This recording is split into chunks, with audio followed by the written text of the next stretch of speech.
You're dreaming. This is not real. This is not so. And I understand that the perceptual mind will attack this idea as it has always attacked the idea of wholeness in its determination to assert itself and continue to obliviate itself. You can't die. Let's start with that and then watch the miracle as it occurs more and more in this reference of Master Jesus out of body and out of time. Use the Course in Miracles. And we are evolving the advanced teachers, out-of-time teachers that will assist you with this if you need it, and you are going to become one in affiliation with this message, I assure you, or you wouldn't be hearing this message. This then is the circle of atonement. And your admission of it is what salvation is. How very lovely. We hope we see you soon. We'll be back. We're back for just a moment. Those of you now who are changing your minds are causing dramatic changes in the fabric of mind. Master Jesus would say, much more than you could ever dream of. You have no idea of the power of your mind in the individual thoughts that you are having. Indeed, since you can only have one thought at a time, as you put the energy of light into these thoughts, they are causing incredible reconfigurations within the fabric of this time association. Can you get a feel for this? Huh? This is the fun part of your declaration of no death. You are faced with yourself in every situation that arises. And I know this can make you a little fearful.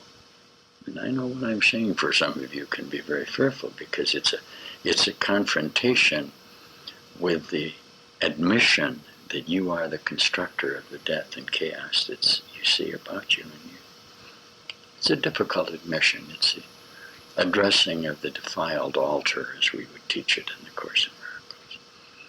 Okay. It's the parting of the veil.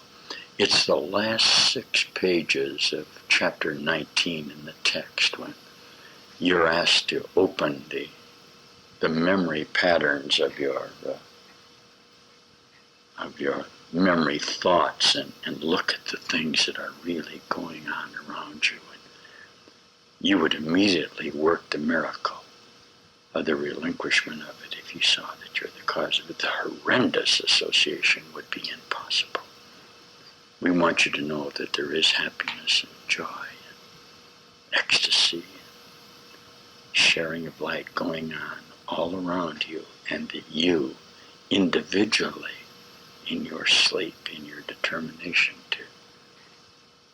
to construct nothingness in your mind are not seeing it. These little glimpses that you're getting as these shifts occur are what the miracle is.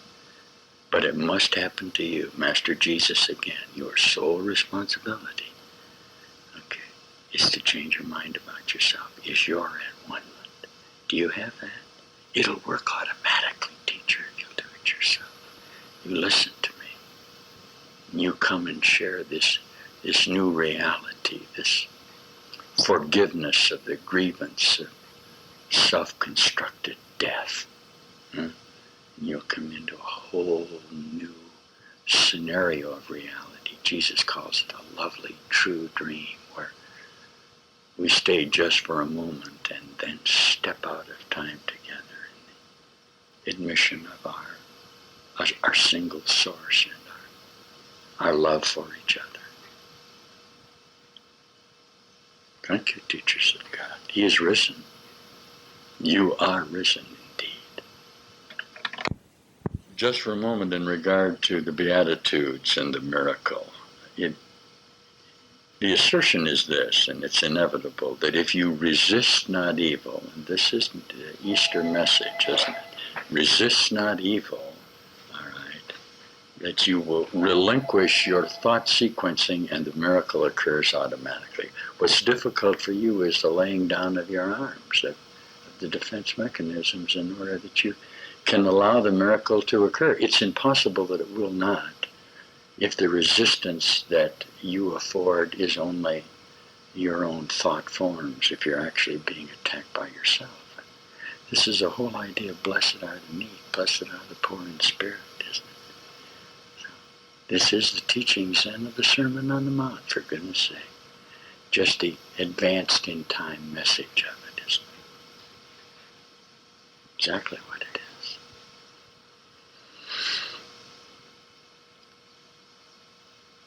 That's very lovely. See, you can practice it. These are the miracle moments then when your mind simply stops sequencing. It's impossible that this not occur.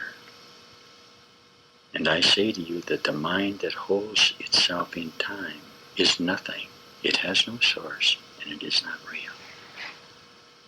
It does require then a miracle, doesn't it, for you to see that that is so, because there is no communication going on between the brightness all around you and this darkness of your own perceptual observation of yourself. You're doing it beautifully. Okay. The program is succeeding beautifully and did succeed. Thanks to you. You listened to your teacher. The salvation of the world depends on you. Not on me, not what I'm doing with this. My assertion to you is that this world is not real, that I am transcendent and gone from here. Okay. My declaration to you is that you must, within your perception, since you are the constructor of this chaos, okay, save the world through the changing of your mind. That's the whole teaching of the Course in Miracles. That and nothing but that. Your awakening, isn't it? Wow, isn't that wonderful? The happiness that you feel now, the freedom of mind that you're beginning to feel, is an example of the relinquishment of guilt in association with the responsibility you feel for the continuation of your temporal creations that only die and rust and turn to dust. Come join us now in this eternal message of salvation. We'll be back. I have to put one more sentence on here for everybody. Everybody ready? Everything that you do to assist the miracle is a hindrance to the miracle. You might as well hear that. Step back, get out of the way, and let it happen. Okay. Take no credit at all. See it? Be number two. Why not? Why not? All of your assertions are false. All of your necessities to assist in this would have to be false because you're the resistance. Okay. You have that? I know this is going to end up you need do nothing, but that's all right. Okay. There is no sacrifice, is there? We hope we see you soon, teachers of God. Be of good cheer. I'm going to put this on the end of the tape just for the moment. Here's what the miracle is. It's very difficult to express to your perceptual mind that everything is occurring each moment fully. Okay? You inevitably fill up yourself with what you would call continuous moments. So the miracle is loading up the moment with more of the drama of your ultimate participation in space-time. Now, Jesus calls this speeding up time or stepping out of time.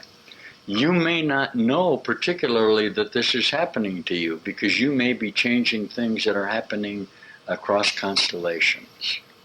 But it will fit into the final pattern, okay, of the cause and effect that has been determined in this time continuum, in this sequence.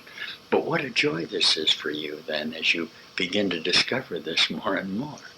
This happiness, this freedom that you're feeling is actually a change in the perceptual things that are around you. And that's what the miracle is. Don't be afraid, teacher. There is nothing to fear. Don't try to hold yourself in that limited sequencing of time-death. And watch what happens. We'll see you soon.